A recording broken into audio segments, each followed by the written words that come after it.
கடைசியாக அவர் வீர்த்தியாகம் செய்த சிப்பாய்களோடு வீழ்ந்து கிடக்கிறார். நெஞ்சிலே குண்டடிப்பட்டு கிடைக்கின்ற அந்த நேரத்திலே தன்னுடைய சிப்பாய் ஒருவன் வந்து கேட்கிறான், மன்னரே, நான் ஒரு வெள்ளை ஆங்கிலேய அதிகாரியை அழைக்கவா, நாம் சரணடைந்து விடுவோமா என்று கேட்கின்ற பொழுது அவரை கூட தாக்கிவிட்டு சொல்கிறார், ஒருபோதும் ஆங்கில அதிகாரிகளுக்கு முன்னால் சரணடையவே கூடாது என்று சூழலைக்கு ஒரு மாவீரன் வரலாற்றில் இருக்கிறார் என்று சொன்னால் திப்பு சுல்தான் மட்டும்தான் சகோதரர்களே.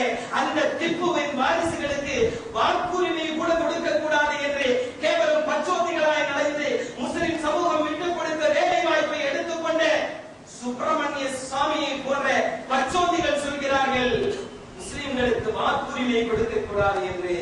இவர்களை எல்லாம் சப்தமிட்டு பேசுவதற்கு சுதந்திரம் வாங்கி கொடுத்த முஸ்லிம் சமூகம் அதையும் கண்டுகொண்டு சும்மா இருந்து கொண்டிருக்கிறது. இந்த நிலைமைக்கு இந்த சமூகம் தள்ளப்பட்டதற்கு காரணம் கல்வியை இழந்தோம், வணிகத்தை இழந்தோம். மீண்டும் இந்த சமூகம் கண்ணியமிக்க சமூகமாக இந்தியாவில் இருக்க வேண்டும் என்று சொன்னார் 800 ஆண்டு காலங்கள் ஆட்சி செய்த சரித்திரத்தை மட்டுமே வேலைகளில் பேசிவிட்டிருந்தால் போதாது சகோதரர்களே. மாற்றம் உருவாக்கப்பட வேண்டும். அது என்னிலிருந்தும் உங்களிலிருந்தும் வேண்டும், என்னுடைய வீட்டிலிருந்தும் உங்களுடைய வீட்டிலிருந்தும் வேண்டும், என்னுடைய ஜெனரேஷனுக்கும் உங்களுடைய ஜெனரேஷனுக்கும் வேண்டும். மீண்டும் மானம் மரியாதையோடு நாம் இந்த இந்தியாவில் வாழ வேண்டும், இந்தியாவில் தான் அடங்க வேண்டும்.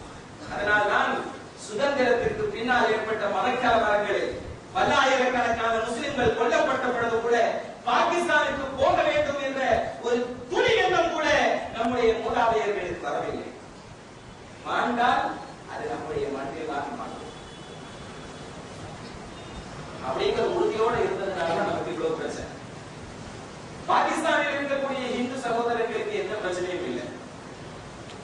அங்கே மோடிகள் இல்லை, அங்கே அத்வானிகள் இல்லை, அங்கே உமாபாரதிகள் இல்லை. முஸ்லிம் சமூகத்தினுடைய உமாபாரதிகள் அங்கே இல்லை.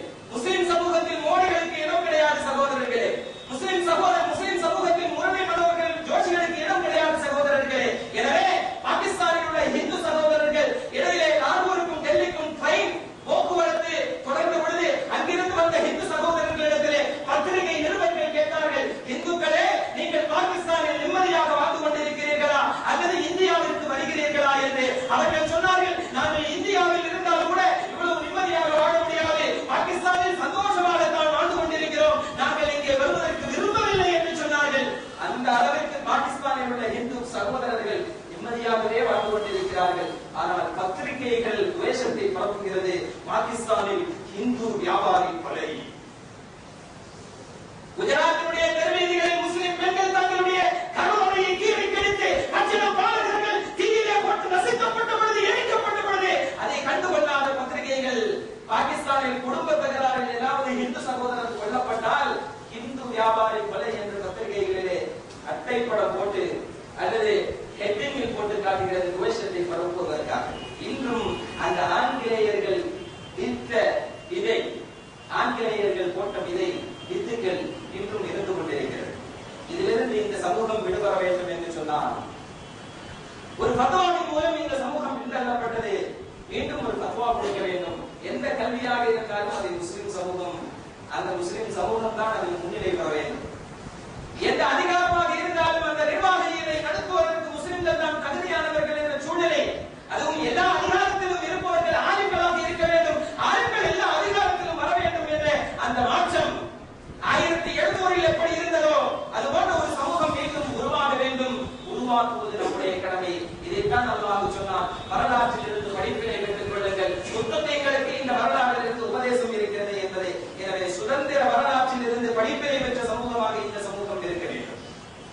இல்லை என்றால் அடுத்த சச்சார் கமிஷனும் என்னதான் சொல்லும், கிருஷ்ணா கமிஷனும் நிறைய கமிஷன்கள் போடுவார்கள். அந்த கமிஷன்களும் முஸ்லிம்கள் கருத்துக்களை விட பின்தங்கியவர்கள். நாம தான் உலகத்திற்கே வழிகாட்டியவர்கள். உலகத்திலேயே முதல் சமுதாயம் நாம தான்.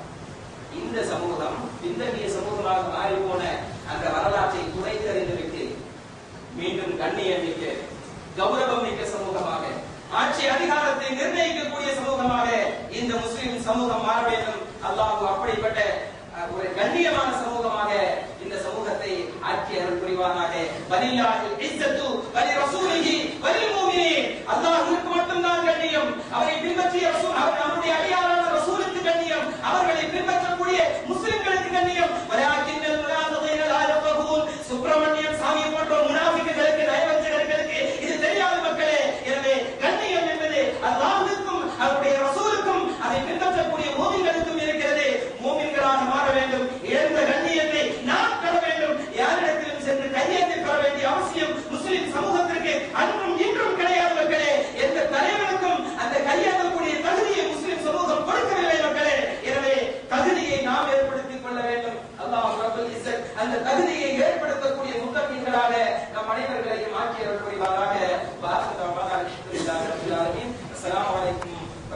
பாதுகாத்து